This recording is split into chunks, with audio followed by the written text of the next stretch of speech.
Hey, what's up guys, it's Ronald here. So this video is going to focus on how mainstream media in South Africa is actively promoting for government to censor people's voices in South Africa. And that includes everybody, whether it is somebody with a YouTube channel like myself, or whether it's somebody that is posting a comment on Facebook to talk about how they don't agree with the government or how they don't agree with mainstream media. Now, we have a problem in this country with mainstream media obviously dying, and they need to hold on to their little piece of the pie. And a lot of people on social media has been replacing what they are doing, because on X the news break before the media covers it. Most times you will find that journalists have now become the reporters of the news. And in their desperation, what they are now trying to do is they're trying to implement censorship laws, or wanting the government to do so that they can be the deciders. What they don't realize, of course, is that this will be used against them too. But the fact that mainstream media in 2025 are asking government to implement these censorship laws just shows you to what depths mainstream media is willing to go, and what ethics and principles they have in order to want to curtail freedom of speech. Now, the latest example is an article by Kevin Bloom for the Daily Maverick, and it reads as follows. So as you can see here, it's a Daily Maverick article, and it says, "World Champs of White Supremacy, Why South Africa Needs Online Disinformation Laws Quick." Now, just a quick question. Adams Roots has been quite vocal about policies in South Africa that is discriminating based on race. They went overseas as AfriForum and Solidariteit to speak out against what's happening in South Africa. Elon Musk, I'm not sure why he is a white supremacist. I also don't know why Julius Malema is a white supremacist, apparently, but apparently he's white now and he's a white supremacist.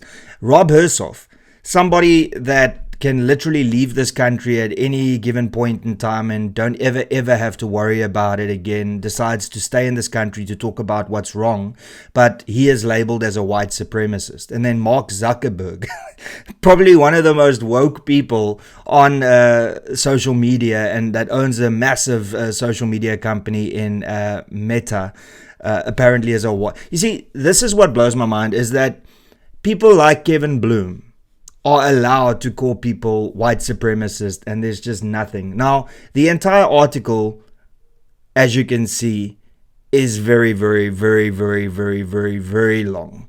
So I'm just gonna do what everybody will probably do, and just click summary. So it says here, if their numbers were so small, why were they so loud? This was the statistical question that could be asked of South Africa's new white supremacists, who appeared to be writing social media algorithms that were perfectly suited to their prejudices. From the rage farming to the race baiting and all the techniques in between, the disinformation was now spilling into the offline world, and so to avert lasting damage was in urgent need of the law. Still, with Elon Musk alleging white genocide, did our lawmakers stand a chance? And then the summary in essence says, the absence of comprehensive online harm regulations leaves South Africa vulnerable to hate speech and disinformation, positioning it as a race baiter's paradise. Two things. Firstly, why do you label people as white supremacists when they speak out against what is happening in this country, pertaining to songs being sung about killing people based on the color of their skin and their culture?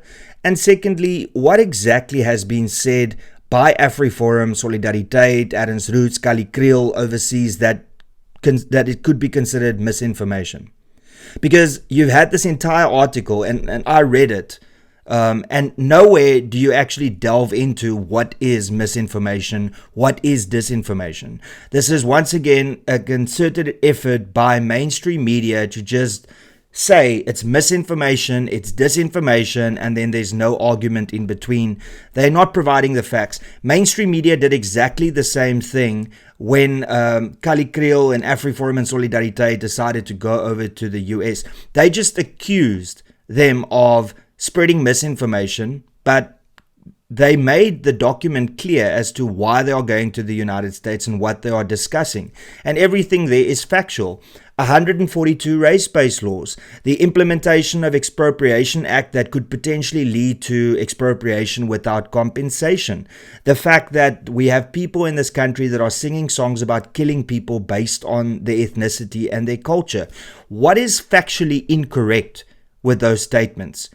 But you see, there is no counter argument. It is just accusing people of being white supremacists and accusing them of spreading misinformation. And then, of course, he goes so far as to say that we need censorship laws in this country. We need online disinformation laws. Well, you know who's going to actually be punished by these laws? It's not going to be the alternative media that you are trying to silence. It's going to be News 24, Daily Maverick, IOL, EWN. How many articles have you published lately that is clearly false and that you had to apologize for? This is going to hit you hard. But because you are so scared of losing your share of the market to alternative media, you are willing to go to these lengths. Where in the world would you ever hear a real journalist say that a country needs more censorship laws and less freedom of speech? But this is where we are in South Africa right now, where mainstream media is so offended and so defensive by alternative media and facts that they are willing to paint you as a white supremacist for merely saying, hey, there's 142 race-based laws in this country that discriminate against people based on the color of their skin. And there is a political party leader that have a bunch of MPs underneath them that all sing Kill the Boer, Kill the Farmer. Members of parliament that are singing these songs. And then you've got Andile Mngxitama that is saying farm murders, plaasmoorde. You've got other people that are saying that we need to drive white people into the sea and they need to be eradicated, they need to be slaughtered. And this is completely acceptable, and mainstream media don't actually cover these stories. Instead, what they focus on are stories and individuals like this, where the world champs of white supremacy and they need to get online disinformation laws quick in order to prevent this.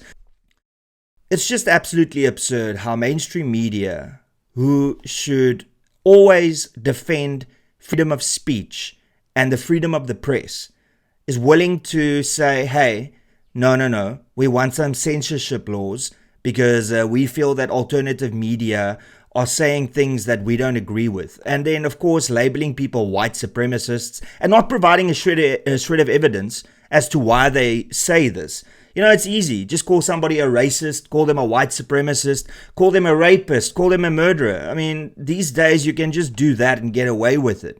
I mean, we are living in the era where you can literally sing a song about killing people and it's not considered hate speech.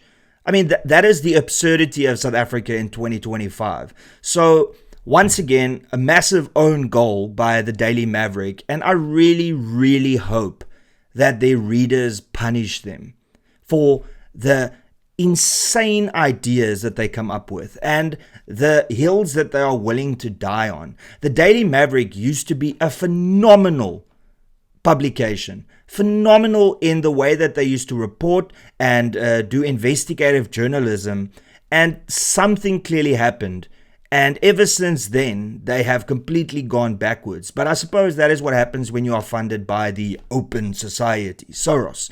You know, when you sing for your supper and you pretty much get the articles and the narrative that you need to drive from up above, rather than using your own instincts to write about what is important. Shame on you, Daily Maverick. Shame on every single mainstream media outlet that supports censorship like this. I mean, we have laws in this country to deal with hate speech. I mean, hello. I'm an example of this, where I have to appear in a couple of months in court for a 15-year-old video.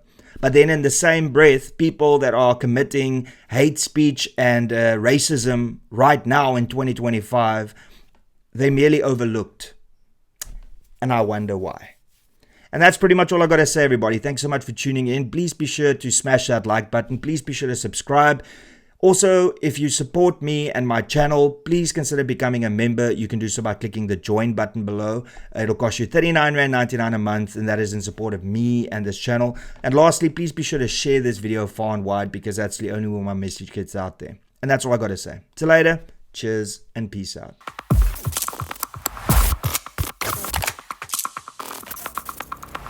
You don't even know me, but every time you see me, you say I wear my massacre.